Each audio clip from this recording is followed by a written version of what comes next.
घोटाले के मामले में अरविंद केजरीवाल की गिरफ्तारी हो चुकी है, लेकिन अब बारी है बिहार की राजनीति के कुछ ऐसे धुरंधर नेता जिन्होंने कई ऐसे घोटाले कर रखे हैं और फिर भी वह मस्ती मौज में घूम रहे हैं।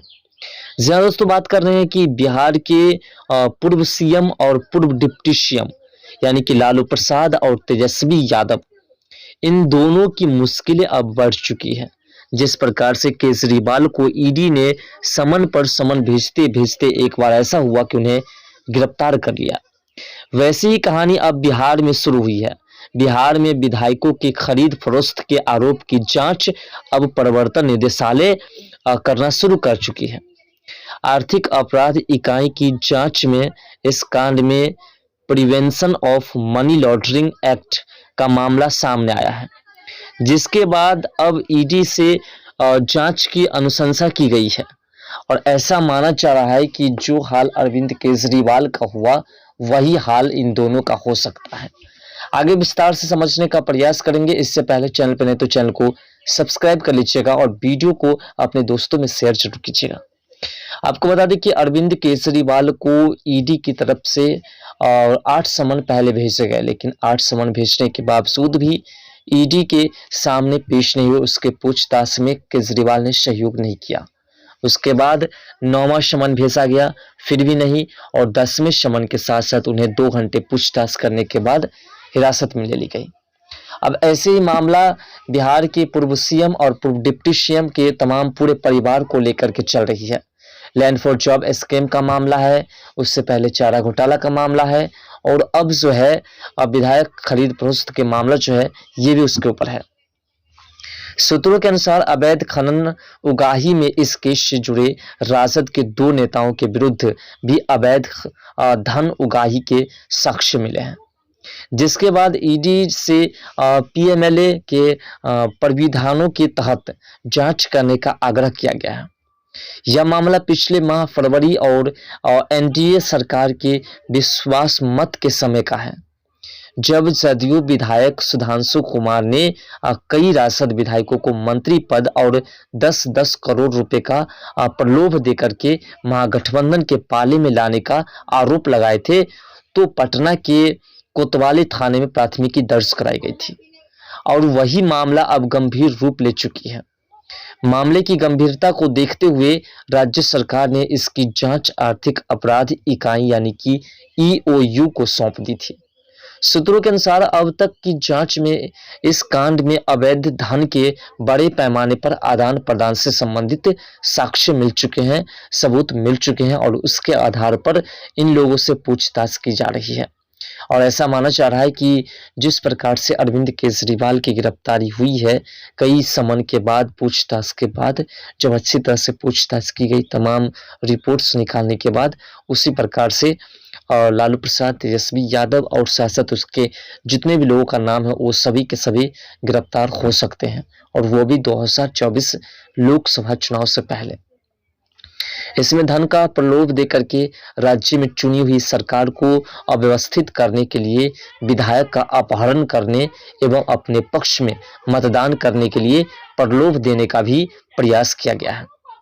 प्रारंभिक अनुसंधान में जानकारी प्राप्त हो रही है कि विभिन्न गैर कानूनी कार्य करने वाले लोग एवं समूह अवैध रूप से अर्जित की गई धनराशि का उपयोग गैर कानूनी कार्यों में कर रहे हैं। विधायकों की खरीद फरोख्त मामले में जांच का दायरा लगातार बढ़ता जा रहा है। बिहार के अलावा इसमें झारखंड और नेपाल के लोगों एवं समूहों के शामिल होने की भी आशंका जताई जा रही है। सूत्रों के अनुसार राजद से जुड़े 2 नेताओं के अलावा झारखंड और नेपाल के गैर कानूनी तरीके से धन अर्जित करने वाले लोग भी इस कार्य में संलिप्त हैं। इनके द्वारा इस कांड में भारी मात्रा में गैर कानूनी धनराशि का गलत इस्तेमाल अपने स्वार्थ एवं आपराधिक षड्यंत्र के तहत किया जा रहा है। चूंकि ईडी पीएमएलए मामले की विशिष्ट एजेंसी है और इसलिए इसकी अनुशंसा की गई है। जदयू विधायक सुधांशु कुमार ने पटना के कोतवाली थाने में 11 फरवरी को इसकी प्राथमिकी दर्ज कराई थी उन्होंने जदयू विधायक डॉक्टर संजीव और राजद से जुड़े सुनील कुमार पर अपने सहयोगियों के माध्यम से विधायक बीमा भारती और जो है दिलीप राय को डरा धमका करके अपहरण करने की शिकायत भी दर्ज कराई थी, ताकि दोनों महागठबंधन के पक्ष में मतदान करें। इस कांड की जांच 13 फरवरी को ईओयू को सौंप दी गई थी। अब यह मामला गंभीर रूप ले चुकी है और इस गंभीरता के साथ जो है ऐसा माना जा रहा है कि जिस प्रकार से अरविंद केजरीवाल की गिरफ्तारी हुई है, उसी प्रकार से लालू प्रसाद समेत उनके जितने भी इस मामले में इन्वॉल्व लोग हैं, उन सभी की गिरफ्तारी हो सकती है। और अगर ऐसा होता है तो फिर इसका असर जो है इंडिया अलायंस पर पड़ेगा।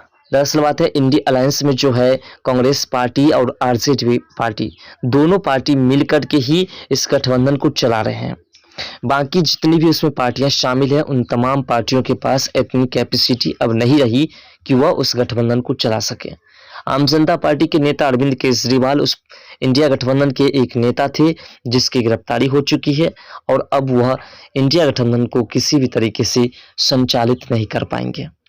इसलिए अगर ऐसा होता है और अगर आरजेडी के नेताओं को गिरफ्तार किया जाता है तो फिर इंडिया गठबंधन पूरी तरह से टूट जाएगी।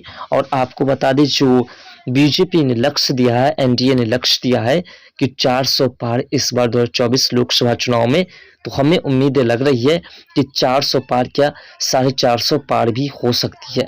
ऐसा इसलिए क्योंकि जितने भी घोटालेबाज हैं, जो विपक्ष के गठबंधन को चला रहे हैं, उनमें से लगभग ऐसे घोटालेबाज हैं जिसकी गिरफ्तारी 2024 लोकसभा चुनाव से पहले हो सकती है। और अगर ऐसा होता है तो फिर 450 पार भी एनडीए की सरकार जा सकती है। इसमें बहुत सारे लोग साजिश भी करते हैं, समझते हैं कि ये साजिश है। और ये क्या है? ये तो जांच एजेंसी, हमारे देश की जांच एजेंसी निष्पक्ष जांच करती है और उससे पता चल ही जाएंगे कि क्या हकीकत है, क्या झूठ है और क्या किसकी पक्ष की बातें हैं। फिलहाल जितने भी घोटालेबाज हैं, उन सभी की मुश्किलें बढ़ी हुई है। 2024 लोकसभा चुनाव से पहले सभी की गिरफ्तारी हो सकती है। इसमें आपका क्या विचार अपना कमेंट सेक्शन में जरूर दीजिएगा।